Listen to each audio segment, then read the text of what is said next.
Hello दोस्तों, मेरे YouTube channel में आपका स्वागत है। और आज की वीडियो में हम बात करेंगे कुंडली में कैसे पता करें कि व्यक्ति खुद का मकान बना पाएगा या नहीं बना पाएगा। व्यक्ति के जो खुद के घर का बनाने का सपना होता है वो सपना पूरा होगा या नहीं होगा, या वो किस प्रकार की स्थिति का होगा, कब होगा। इन सब बातों के बारे में आज की वीडियो में हम जानेंगे। वीडियो अच्छी लगे तो प्लीज़ वीडियो को लाइक करें और चैनल को सब्सक्राइब जरूर करें। बहुत सी कुंडलियाँ देखने में ये सवाल बहुत अधिकतर सवालों में ये आता है कि व्यक्ति अपने घर के बारे में जानना चाहते हैं। वो अधिकतर ये चाहते हैं या उनकी महत्वाकांक्षा होती है कि वे अपने खुद का घर बना पाएंगे जीवन में या नहीं बना पाएंगे, या बिना खुद के घर के ही उनका जीवन ऐसे ही निकल जाएगा। ये बहुत से लोगों के बहुत से प्रश्न होता है। तो अगर इसके बारे में हम ज्योतिष में बात करें, कुंडली पर बात करें, तो देखिए इसके लिए हम चतुर्थ भाव को देखते हैं। चतुर्थ भाव व्यक्ति के माता का होता है, व्यक्ति के सुख का होता है, और व्यक्ति के भूमि भवन वाहन सुख का होता है, भौतिक सुख का होता है। तो घर भी एक व्यक्ति के लिए सुख ही होता है। सुख का एक ऐसी जगह होती है जहाँ पर व्यक्ति अपना सुख महसूस करता है या सुख पाता है। तो घर में, कुंडली में घर का जो विचार किया जाता है, खुद के भूमि भवन जो का विचार किया जाता है वो चतुर्थ भाव से किया जाता है। ये चतुर्थ भाव होता है। और चतुर्थ भाव व्यक्ति के जनता का होता है, व्यक्ति की माता का होता है, सभी सुखों का होता है। इन सभी चीज़ों का विचार भी चतुर्थ भाव से किया जाता है। जब कुंडली में चतुर्थ भाव बली होता है तो ऐसे व्यक्ति को अपने जीवन में खुद के घर का मकान या खुद के घर का जो सुख होता है वो प्राप्त होता है। जैसे चतुर्थ भाव, ये चतुर्थ भाव का स्वामी है, और चतुर्थ भाव का स्वामी अगर लगन में हो तो ऐसे व्यक्ति को 100% खुद के भूमि भवन का जो सुख है वो प्राप्त होता है। चतुर्थ का स्वामी दूसरे भाव में हो तो भी व्यक्ति को सुख प्राप्त होता है। खुद का घर व्यक्ति प्राप्त करता है अपने बाहुबल से, अपनी मेहनत से। ऐसे व्यक्ति भूमि और भवन का जो सुख है वो प्राप्त करता है। पंचम में हो तो भी व्यक्ति को खुद का मकान प्राप्त होता है। सप्तम में, अष्टम में होने से भी व्यक्ति को खुद का मकान प्राप्त होता है। नवम में होने से भी प्राप्त होता है, एकादश में और द्वादश में। मतलब कुंडली में बहुत सारे घर ऐसे होते हैं जहाँ पर जो चतुर्थ भाव का स्वामी है वो व्यक्ति को खुद का मकान दे देता है। लेकिन ये एक सबसे नॉर्मल बात है। ऐसी स्थिति होने पर भी कुछ व्यक्तियों को खुद का मकान प्राप्त नहीं होता है। जैसे अगर यहाँ पर शुभ ग्रह है और यहाँ पर भी शुभ ग्रह है, मतलब जो चतुर्थ भाव है वो दो शुभ ग्रहों के अगर बीच में आ जाता है तो इस स्थिति में 95% चांस होते हैं कि व्यक्ति जीवन में अपना घर प्राप्त कर लेता है, अपना घर बना लेता है। ये सबसे अच्छा योग माना जाता है जब चतुर्थ भाव के दोनों ओर शुभ ग्रह हो, मतलब चतुर्थ भाव शुभ कर्तरी में हो, तो ये व्यक्ति को बहुत अच्छा घर का सुख प्रदान करता है।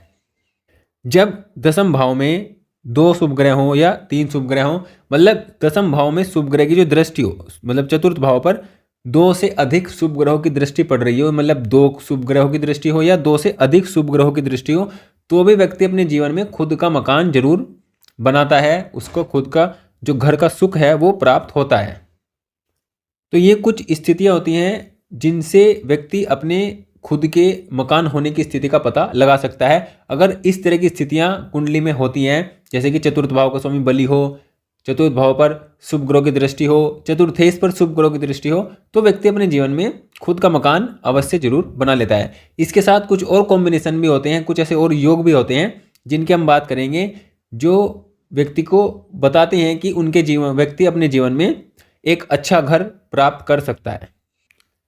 घर के योग की अगर हम बात करते हैं तो जब भी किसी व्यक्ति की कुंडली में चतुर्थ भाव स्वामी, ये चतुर्थ भाव होता है, चतुर्थ भाव 9 में, चतुर्थ भाव एकादश भाव में हो, या फिर एकादश भाव का स्वामी चतुर्थ भाव में हो, मतलब अगर चतुर्थेश का संबंध, शुभ संबंध किसी भी प्रकार से एकादश भाव से बनता है, तो ये अपने आप में एक श्रेष्ठ स्थिति होती है कि जब व्यक्ति अपने जीवन में खुद का मकान अवश्य प्राप्त कर लेता है। और ऐसे व्यक्तियों की अगर स्थिति, जैसे कि मंगल इसमें संबंध बना रहे हैं, जैसे मंगल चतुर्थेश होकर मंगल एकादश में हो, या एकादश के स्वामी होकर मंगल चतुर्थ भाव में हो, तो ऐसी स्थिति में व्यक्ति की जो कार्य कमाने की स्थिति होती है, मतलब पैसा कमाने की स्थिति होती है, इनकम की स्थिति होती है, वो घर को क्रय विक्रय, मतलब प्रॉपर्टी डीलिंग का काम भी ऐसे व्यक्ति अधिक करते हैं और उनसे पैसा कमाते हैं। तो ये स्थिति भी ऐसे व्यक्ति के साथ होती है। ऐसे व्यक्ति खुद का घर तो मकान प्राप्त करता है, लेकिन खुद घर को बेचना, घर को खरीदना, इस प्रकार के काम कर वो धन अर्जित करता है। अगले योग की हम बात करते हैं। जब भी कुंडली में चतुर्थ भाव, ये चतुर्थ भाव होता है और ये अष्टम भाव होता है। चतुर्थ भाव का संबंध अष्टम भाव से हो और अष्टम भाव का संबंध एकादश से, मतलब इन तीनों का संबंध आपस में कहीं ना कहीं बन रहा हो, इन तीनों भावों के संबंध आपस में स्थिति बनाते हों, दृष्टि संबंध डालते हों, या एक दूसरे के साथ बैठे हों और इन पर शुभ ग्रह की दृष्टि, मतलब इनके संबंध पर शुभ ग्रह की दृष्टि हो या इनमें शुभ ग्रह हो, तो ऐसे व्यक्ति को अपने जीवन में पैतृक संपत्ति जरूर प्राप्त होती है या ऐसे व्यक्ति को ससुराल से अधिक धन प्राप्त हो जाता है।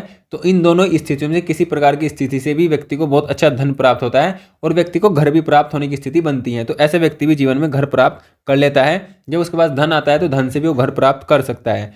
तो जब चतुर्थेश का संबंध अष्टम से हो या एकादश से हो, चतुर्थेश का संबंध अष्टम और एकादश दोनों से होना चाहिए, तब जाकर व्यक्ति ये तो पैतृक संपत्ति प्राप्त करता है या फिर ससुराल से धन प्राप्त करता है। अगले हम योग की बात करते हैं। देखिए, चतुर्थ भाव घर का सुख होता है या किसी भी प्रकार का सुख चतुर्थ भाव होता है। तो चतुर्थ भाव का संबंध जब द्वादश भाव से बनता है तो ऐसे व्यक्ति अपने घर से दूर जाकर भवन का निर्माण करते हैं या अपने घर से दूर रहकर धन कमाकर ही घर का निर्माण कर पाते हैं, या ऐसे व्यक्ति विदेश में जाकर भी अपना घर बना सकते हैं या घर से दूर रहते हैं तो व्यक्ति सफलता प्राप्त करते हैं, घर से दूर रहकर ही अपना घर बना सकते हैं, जीवन में सभी सुखों को प्राप्त कर सकते हैं, या फिर विदेश में जाकर भी अपना घर बना सकते हैं, सभी सुखों को प्राप्त कर सकते हैं। तो जो चतुर्थेश का संबंध द्वादश से हो तो ये भी अपने आप में अच्छा होता है, लेकिन ये घर से दूर जाने के बाद स्थिति अच्छी काम करती है। इससे पहले अगर व्यक्ति स्वदेश में रहता है या घर के पास रहता है और स्थिति ऐसी होती है तो व्यक्ति को सफलता नहीं मिलती है, लेकिन अगर दूर जाता है तो व्यक्ति जरूर सफल हो जाता है। अगले हम योग की बात करते हैं। जब भी कुंडली में ये चतुर्थ भाव है और चतुर्थ भाव पर बुध ग्रह का प्रभाव हो, मतलब यहाँ पर बुध बैठे हों तो बुध की दृष्टि पड़ेगी, या चतुर्थेश बुध के साथ बैठे हों, या बुध चतुर्थ भाव में ही बैठे हों, या फिर बुध के साथ संबंध बन रहा हो किसी भी प्रकार से चतुर्थ भाव का या चतुर्थेश का, तो ऐसे व्यक्ति का जो घर होता है वो किसी व्यापारिक स्थल पर होता है, या ऐसा व्यक्ति अपने घर में ही व्यापारिक गतिविधियों को शुरुआत देता है या व्यापारिक गतिविधियां करता है। मतलब ऐसा व्यक्ति अपने घर को बनाने में अपने व्यापार का या व्यापारिक गतिविधियों का सहारा लेता है और व्यापारिक गतिविधियों के कारण या उनके सहारे के कारण ही व्यक्ति अपने जीवन में अपना घर बनाता है और अच्छा और एक बढ़िया सुंदर घर ऐसा व्यक्ति का जीवन में प्राप्त होता है। तो बुध के प्रभाव होने से व्यक्ति के घर में व्यापारिक गतिविधियां होती हैं या व्यापार के आसपास या किसी व्यापारिक स्थल पर व्यक्ति का घर होता है। अगले योग की हम बात करते हैं। देखिए, जब भी चतुर्थ भाव का संबंध नवम भाव से होता है तो ये अपने आप में एक श्रेष्ठ संबंध माना जाता है, श्रेष्ठ स्थिति मानी जाती है। जब भी कुंडली में चतुर्थ भाव नवम में हो और तीसरे भाव में एक कोई शुभ ग्रह हो, कोई भी शुभ ग्रह हो तीसरे भाव में और चतुर्थ भाव नवम में हो, तो ऐसे व्यक्ति के लिए कहा जाता है कि ऐसा व्यक्ति अपने जीवन में एक कोई विशेष बंगला या बहुत सुंदर घर ऐसा व्यक्ति प्राप्त करता है। और जब चतुर्थ भाव का स्वामी नवम में होता है तो ऐसे व्यक्ति को उसके घर का, उसके परिवार वालों का सहयोग भी प्राप्त होता है उसके घर को बनाने में। तो ऐसे व्यक्ति का जो घर बनता है वो सरलता से बन जाता है, बहुत अधिक कठिनाइयों का सामना ऐसे व्यक्ति को नहीं करना पड़ता। अगर इसमें पापक ग्रह की स्थिति हो या यहाँ पाप ग्रह हो या यहाँ पाप ग्रह हो, मतलब तो व्यक्ति को कठिनाइयों का सामना करना पड़ता है। लेकिन अगर जितनी शुभ प्रभाव में ये योग हो, जितनी अच्छी स्थिति में योग होता है, उतनी ही सरलता से व्यक्ति का घर बनता है। लेकिन अगर इसमें प्रॉब्लम भी है तो भी व्यक्ति अपने जीवन में घर जरूर बना लेता है जब चतुर्थ का स्वामी नवम में होता है और किसी शुभ ग्रह की दृष्टि पड़ जाए तो बहुत ही सुंदर और भव्य मकान ऐसा व्यक्ति अपने जीवन में प्राप्त करता है। अगले हम योग की बात करते हैं। देखिए, ये चतुर्थ भाव होता है और चतुर्थ भाव में अगर शुक्र हो, शुक्र जैसा ग्रह अगर चतुर्थ भाव में होता है तो ये इस बात को बताता है, इस बात की सूचना देता है कि ऐसा व्यक्ति के पास जीवन में एक सुंदर भव्य मकान जरूर होगा, क्योंकि शुक्र चतुर्थ भाव का कारक होता है और सुखों का कारक होता है। चतुर्थ भाव भी सुख का होता है और चतुर्थ भाव में जब शुक्र होता है तो शुक्र भी सुखों का कारक बनकर, मतलब भाव का कारक बनकर ही भाव में बैठता है। तो ये व्यक्ति के मकान होने की जो संभावना है उसको बेहद ही बढ़ा देता है। ऐसे व्यक्ति को 100% अपने जीवन में घर प्राप्त होता है और ऐसे व्यक्ति अपने घर में जाकर सुख की अनुभूति करता है। देखिए, जब कुंडली में मंगल इस भाव में हो तो ऐसे व्यक्ति के जीवन में घर तो होगा, घर भी व्यक्ति बना पाएगा, लेकिन ऐसे व्यक्ति घर में जाते ही घर में लड़ाई झगड़े का माहौल पैदा कर सकता है, लड़ाई झगड़े की माहौल की स्थिति को बना सकता है। या मंगल की दृष्टि किसी भी प्रकार से चतुर्थ भाव पर हो तो व्यक्ति के घर में लड़ाई झगड़े की स्थिति रहती है। अब अगर शनि की स्थिति हम देखते हैं तो यहाँ पर जैसे शनि यहाँ से दृष्टि डालेंगे या शनि यहाँ पर बैठे हों तो वो ऐसा व्यक्ति भी जीवन में चतुर्थ भाव में शनि होने के कारण व्यक्ति घर को प्राप्त कर सकता है लेकिन घर का सुख नहीं ले सकता, क्योंकि शनि दुख के कारक हैं। और जब दुख के कारक के जो स्वामी हैं वो सुख में बैठते हैं तो व्यक्ति के सुख को बाधित कर देते हैं। ऐसे व्यक्ति के पास घर तो होते हैं लेकिन घर का सुख नहीं होता है। कुंडली में अगर गुरु भी चतुर्थ भाव में हो तो ये भी व्यक्ति को जीवन में प्रॉपर्टी का योग देते हैं। मतलब ऐसे व्यक्ति के पास खुद का घर तो बहुत अच्छा घर होता है, लेकिन घर के अलावा भी बहुत अनेक संपत्तियां व्यक्ति के पास होती हैं, अनेक प्रॉपर्टी संपत्ति व्यक्ति के पास होती हैं और व्यक्ति बहुत बड़ा मतलब व्यापारिक होता है प्रॉपर्टी के मामले में। ऐसे व्यक्ति के जो जिंदगी होती है अच्छी होती है और बहुत अधिक प्रॉपर्टियों का मालिक ऐसे व्यक्ति बनता है। गुरु जितनी बली अवस्था में होते हैं वैसे इस व्यक्ति के पास उतनी अधिक प्रॉपर्टी होती है, तो ये भी अपने आप में एक अच्छी स्थिति होती है। तो चतुर्थ भाव पर किसी भी प्रकार से शुभ ग्रह की दृष्टि हो या शुभ ग्रह का प्रभाव हो या फिर चतुर्थ भाव का स्वामी बलवान हो तो व्यक्ति जीवन में 100% चतुर्थ भाव के होने के कारण अपने घर का सुख प्राप्त करता है। अब बात करते हैं कि जब चतुर्थ भाव पीड़ित कब होता है। देखिए, अगर यहाँ पाप ग्रह है या यहाँ पाप ग्रह है तो व्यक्ति का ये जो भाव होता है ये पाप कर्तरी माना जाता है। ऐसे व्यक्ति के जीवन में उसके सुख ही बाधित हो जाती हैं। ऐसे व्यक्ति किसी भी प्रकार के सुख को नहीं ले पाता है। अगर वह अपने जीवन में कोई नया वाहन भी लेता है तो वाहन भी बहुत जल्दी खराब हो जाता है या वाहन का भी कोई सुख नहीं ले पाता है, या कोई भी चीज़ सुख सुविधाओं की वो कोई भी चीज़ अपने जीवन में लेता है तो वो उसका सुख नहीं प्राप्त कर पाता है, क्योंकि जो सुख है वो पाप कर्तरी में आ जाता है। जब चतुर्थ भाव का स्वामी छठे भाव में होता है तो ऐसे व्यक्ति को भी घर बनाने में समस्या होती है। लेकिन ऐसे व्यक्ति अगर कर्ज लेकर घर बनाए और मंगल मजबूत हो तो व्यक्ति घर बना लेता है, घर का सुख ले लेता है। लेकिन अगर छठे भाव का स्वामी मतलब छठे में अगर ये प्रॉब्लम में हो, मंगल कमजोर हो तो व्यक्ति घर नहीं बना पाता है। जब कुंडली में जो चतुर्थ भाव होता है, चतुर्थ भाव पर 2 से अधिक पाप ग्रह की दृष्टि पड़ती हो तो भी ऐसे व्यक्ति को जीवन में घर का सुख कम मिलता है, या ऐसा व्यक्ति घर से बाहर ही रह पाता है, जीवन में अधिक उसको सुख नहीं मिलता है, क्योंकि पाप ग्रह की दृष्टि होने के कारण भी व्यक्ति का जो सुख है वो बाधित हो जाता है, सुख व्यक्ति को प्राप्त नहीं होता है।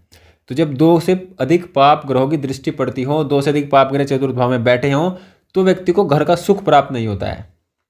तो इस प्रकार हम ये जानते हैं, मतलब योग से जान पाते हैं कि व्यक्ति अपने जीवन में खुद का घर किन स्थितियों में प्राप्त कर सकता है, किन में नहीं कर सकता है। अब देखिए, अगर आपको ये जानना है कि आप कब अपने जीवन में घर की स्थिति को प्राप्त कर सकते हैं तो आप अपनी दशा और अंतर्दशा को देखिए, जिससे आपको पता लगेगा कि आपके घर की स्थिति किस प्रकार बनेगी या घर की स्थिति बनाने की स्थिति कब मिलेगी। तो आपको चतुर्थ भाव में जो ग्रह बैठे हैं उसकी दशा हो या फिर चतुर्थ भाव के स्वामी की दशा हो तो व्यक्ति अपने जीवन में घर बनाने की स्थितियों को शुरू कर देता है। अगर दशा नहीं है तो आप अंतर्दशा देखिए। अगर चतुर्थ भाव से संबंधित ग्रह की अंतर्दशा हो तो भी अंतर्दशा में व्यक्ति अपने घर को प्राप्त कर लेता है, घर के सुख को प्राप्त कर लेता है। अगर घर के योग की स्थिति अधिक है, घर के योग की स्थिति अच्छी बनी हुई है तो व्यक्ति अपने उस समय में या तो दशा या अंतर्दशा में व्यक्ति अपने सुख का जो घर का सुख है उसको प्राप्त कर लेता है। तो ये सब मुख्य दशाओं पर निर्भर करता है कि व्यक्ति किसी भी चीज़ को कब प्राप्त करेगा, कब नहीं प्राप्त करेगा। अगर वो योग कुंडली में उत्पन्न है तो व्यक्ति उसको प्राप्त करेगा, लेकिन उचित दशा आने पर ही उसको प्राप्त कर पाएगा। तो आप देखिए कि चतुर्थ भाव से संबंधित या चतुर्थ भाव में बैठे ग्रह से संबंधित या चतुर्थेश से संबंधित कब दशा या अंतर्दशा प्राप्त होती है, उसी समय पर व्यक्ति अपना घर प्राप्त कर लेता है। या व्यक्ति पर शुक्र की दशा हो, शुक्र बली हो तो भी व्यक्ति जीवन में घर प्राप्त कर सकता है। मंगल बली हो और मंगल की दशा अंतर्दशा हो तो भी व्यक्ति जीवन में घर प्राप्त कर लेता है। तो ये सभी स्थितियां जो होती हैं व्यक्ति के घर बनाने की स्थितियों को दिखाती हैं। अब अगर कुंडली में चतुर्थेश पीड़ित हैं, चतुर्थ भाव कमजोर हैं तो व्यक्ति के अपने माता के चरणों को प्रतिदिन स्पर्श करना चाहिए। व्यक्ति को चतुर्थेश, अगर चतुर्थ भाव के स्वामी लग्नेश के मित्र हैं तो उनका रत्न पहनना चाहिए, और अगर मित्र नहीं है तो व्यक्ति को चतुर्थ भाव का जो स्वामी है उसका दान करना चाहिए या उसके मंत्रों का जाप करना चाहिए। इससे चतुर्थ भाव के जो स्वामी होंगे वो बली होंगे और आपको चतुर्थ भाव के बली होने से आपको जीवन में घर का सुख प्राप्त होगा। या कोई व्यक्ति बहुत अधिक समय से घर का बनाने का प्रयास कर रहे हैं लेकिन उनका प्रयास पूरा नहीं हो पाता है